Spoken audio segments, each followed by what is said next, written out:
Hello and welcome to my channel Education Senses which creates a sense to do something good and big. So आज की class में हम शुरू करने वाले हैं अकाउंटेंसी की first book accounting for partnership firms का chapter 2 change in profit sharing ratio among the existing partners. इस चैनल पे आपके सारे बेसिक कॉन्सेप्ट्स क्लियर किए जाएंगे। हर एक टॉपिक से रिलेटेड जो आपकी बुक में 2-3 क्वेश्चंस गिवन है उनको करवाया जाएगा, इम्पॉर्टेंट मार्क करवाया जाएगा और जो रिटन हैंड नोट्स हैं वो भी प्रोवाइड किए जाएंगे। So let's begin with the chapter 1 का topic 4 consideration other than cash. इस टॉपिक से हमें ये चीज़ समझ आती है कि हमने जो शेयर्स की एंट्रीज़ को स्टडी किया है अभी तक, जो हम टॉपिक 2 के 3-4 पार्ट्स में आपको क्वेश्चन के साथ एंट्रीज़ एक्सप्लेन की गई थी, उनके अलावा यानी कि शेयर्स को अगर कैश में या क्रेडिट में बात नहीं की जा रही है तो अदर देन कैश में बात की जा रही है। तो उस अदर देन कैश के किस टाइप से क्वेश्चन होते हैं एग्जाम्पल के साथ समझाएंगे। क्वेश्चन है King Limited took over the assets of 25 lakh and liabilities of 6 lakh of Queen Limited। हमारी फर्स्ट लाइन से हमें ये समझ आ गया कि किंग लिमिटेड करके एक नाम की कंपनी है जिसने क्वीन लिमिटेड एक दूसरी कंपनी है जिससे एसेट्स लिए हैं 25 लाख के और लायबिलिटीज़ ली है 6 लाख की। तो हमें 11th क्लास का कॉन्सेप्ट अच्छे से याद है कि एसेट्स जो है वो हमारे डेबिट होते हैं। तो हमारी पहली एंट्री तो बन जाएगी एसेट्स अकाउंट। हमारे पास एसेट्स के नाम भी आते हैं कभी कभी क्वेश्चन में, और अगर नाम आता है लाइक मशीनरी, प्लांट या बिल्डिंग तो हम एसेट्स की जगह उनके नाम लिखते हैं।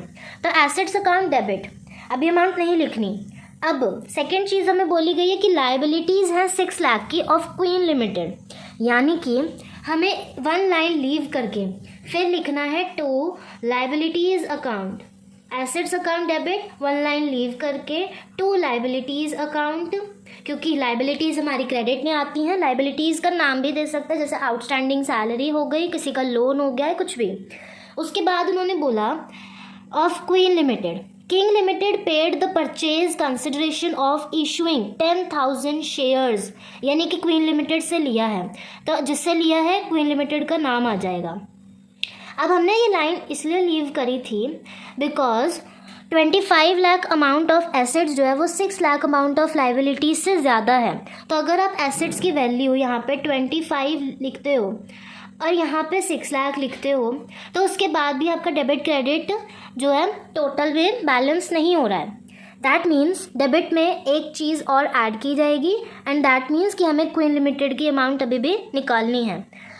तो हमारी ये फर्स्ट एंट्री अभी इनकम्प्लीट है क्योंकि हमारी यहाँ वैल्यू रहती है और हमारे पास एक टर्म आनी बाकी है। दैट इज़ नॉट कंपल्सरी कि डेबिट साइड में ही कुछ एंट्री लिखी जाएगी। अगर आपके पास एसेट्स में 25 लाख है, फॉर एग्ज़ाम्पल डेबिट साइड में कुछ भी नहीं आता, यहाँ पे फॉर एग्ज़ाम्पल ले लेते हैं कि लाइबिलिटी 6 लाख है, क्वीन लिमिटेड में 10 लाख आ जाता तो हमारे पास 16 लाख हो जाता टोटल। 16 लाख और 25 लाख तभी बैलेंस नहीं होता, दैट मीन्स कि क्रेडिट में एक अमाउंट जाती। अगर क्रेडिट में लिखा जाता तो हम कैपिटल रिजर्व लिखते हैं और अगर डेबिट में लिखेंगे तो हम गुडविल अकाउंट लिखेंगे। यानी कि हमें समझ आ गया, अगर डेबिट में बैलेंस करना है तो गुडविल अकाउंट यूज़ होगा और अगर क्रेडिट में बैलेंस करना है तो कैपिटल रिजर्व अकाउंट यूज़ होगा। बट क्वेश्चन एग्जाम्पल लेकर के चल रहे हैं तो क्वेश्चन के अकॉर्डिंग हमारे पास क्रेडिट में बैलेंस की ज़रूरत नहीं है बल्कि डेबिट में बैलेंस की ज़रूरत है। तो अब हमारी सेकेंड एंट्री बनेगी। जो कैपिटल रिजर्व वाला टर्म है वो एक बार आपको लास्ट में एक छोटा सा एग्जांपल लेके बता देंगे, बट फिलहाल इस क्वेश्चन को कंप्लीट करते हैं समझ के। अब हमें बोला है क्वीन लिमिटेड को पेमेंट कैसे की गई है, considering bye issuing 10,000 shares each of 100 at a premium of 10% and 11 lakh का बैंक ड्राफ्ट है। यानी कि हमारी एंट्री बनेगी क्वीन लिमिटेड अकाउंट डेबिट, क्योंकि हमने क्वीन अकाउंट को 11 लाख का बैंक ड्राफ्ट दिया है। सॉरी, ये उल्टा हो गया, क्वीन लिमिटेड अकाउंट डेबिट हो रहा था, क्वीन अकाउंट लिमिटेड लिख दिया, वो उल्टा हो गया, तो ये इधर आएगा। 2 हमारे पास बैंक ड्राफ्ट है तो हम बैंक लिख देंगे, 2 बैंक अकाउंट कितने का 11 लाख का। इतना 11 लाख का, और यहाँ पे नरेशन आ जाएगी बैंक ड्राफ्ट, ठीक है। तो ये अभी भी हमारा कंप्लीट नहीं है, क्योंकि हमारे पास 10,000 shares of 100 each at a premium, ये टर्म बाकी है।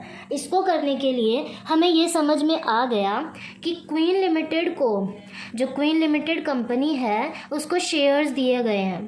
तो हम उसको कैसे लिखेंगे? Queen limited account debit to equity share capital, equity share capital, ठीक है। कितने का? 10,000 को 100 से इक्विटी शेयर हो गया। अब प्रीमियम भी दे रखा है। 100 का 10% कितना होता है? 100 का 10% होता है 10, ठीक है। तो हमारे पास यहाँ पर बन जाएगा टू सिक्योरिटी प्रीमियम, ठीक है। अब हमारे पास टर्म्स आ गए। 100 का 10% यानी कि 10, ठीक है। तो 10,000 इंटू 10, ये अमाउंट यहाँ पे लिखनी इतनी इम्पॉर्टेंट है। अगर आपने ये नहीं लिखी तो मे बी पॉसिबल जो बोर्ड्स के एग्ज़ाम में एग्जामिनर चेक कर रहा होगा वो आपके नंबर काट लेगा, क्योंकि अमाउंट्स नहीं समझ में आएंगी।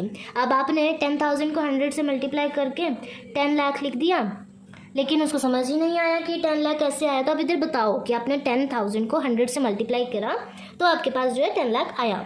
अब 10,000 को 10 से करोगे तो आपके पास 1 लाख आएगा, यानी कि आपके पास ये टोटल कितना बन गया? 11 लाख बन गया। अब आप सोचो कि आपकी ये वाली एंट्री भी कंप्लीट हो गई विद नरेशन, ठीक है। ये वाली बैंक ड्राफ्ट वाली आपने बता ही दिया है। अब यहाँ पे वैल्यू और यहाँ पे वैल्यू मिसिंग है। अब आप इसको देखो, क्वीन लिमिटेड को पेमेंट की गई है, तो क्वीन लिमिटेड को पेमेंट किस तरीके से की गई है? क्वीन लिमिटेड को पेमेंट की गई है बैंक ड्राफ्ट से 11 लाख, और शेयर्स इशू करे गए हैं 11 लाख, यानी कि टोटल कितने हो गए? 22 लाख। अब आप इसको प्लस करोगे तो आपके पास बन जाएगा 28 लाख, यानी कि यहाँ पे 25 लाख है, तो 3 लाख का गुडविल अकाउंट खुल जाएगा। अब ये तो डेबिट साइड में खुला। अब इसी के साथ आपको एक चीज़ एक्सप्लेन करते हैं। अगर फॉर एग्जांपल एसेट्स वाली साइड में हमारे पास 28 लाख होता और हमारे पास लायबिलिटी वाली साइड में कितना होता है? 10 लाख होता, ठीक है। और क्वीन लिमिटेड से हमने जो है कितना ले लिया? मान लो कि हमने 15 लाख ले लिया, ठीक है। अब आपके पास एसेट्स वाली साइड 28 लाख से ज़्यादा है और यहाँ पे कितना बन रहा है? 25, यानी कि 3 लाख की यहाँ पे कमी पड़ गई। तो आप उस 3 लाख को कवर अप करने के लिए यहाँ पर कैपिटल रिजर्व अकाउंट खोल दोगे। तो इस तरीके से आपका consideration other than cash use होता है। ये वाला कॉन्सेप्ट अलग है, ये बताने के लिए है कि गुडविल डेबिट साइड के लिए यूज़ होता है और कैपिटल रिजर्व जो है वो क्रेडिट साइड के लिए यूज़ होता है। कंसिडरेशन अदर देन कैश वाला टॉपिक बहुत सिंपल होता है। इससे रिलेटेड आपकी बुक में बहुत सारे क्वेश्चंस भी हैं, जैसे कि ये वाले क्वेश्चंस हैं, ये यहाँ पर x limited at par at premium, ठीक है। तो ये सारे क्वेश्चंस आप ट्राई कर सकते हो। कोई भी डाउट होगा आप मुझसे कमेंट सेक्शन में टेक्स्ट करके पूछना। I definitely share a video other than this question. जो भी क्वेश्चन आप कहेंगे उससे रिलेटेड एक डाउट वीडियो बना करके आपके साथ फॉरवर्ड कर दी जाएगी। इससे रिलेटेड कोई भी रिटन नोट चाहिए होगा आप मुझे कमेंट सेक्शन में टेक्स्ट करके पूछ सकते हो। You will be provided with the PDF इस चैप्टर से रिलेटेड। इनफैक्ट सभी चैप्टर से रिलेटेड जो भी नोट्स हैं वो आपको PDF फॉर्म में प्रोवाइड कर दिए जाएंगे। कंप्लीट हैंड रिटन नोट्स के लिए कमेंट में टेक्स्ट करना है, then you will be provided with the WhatsApp number and QR code.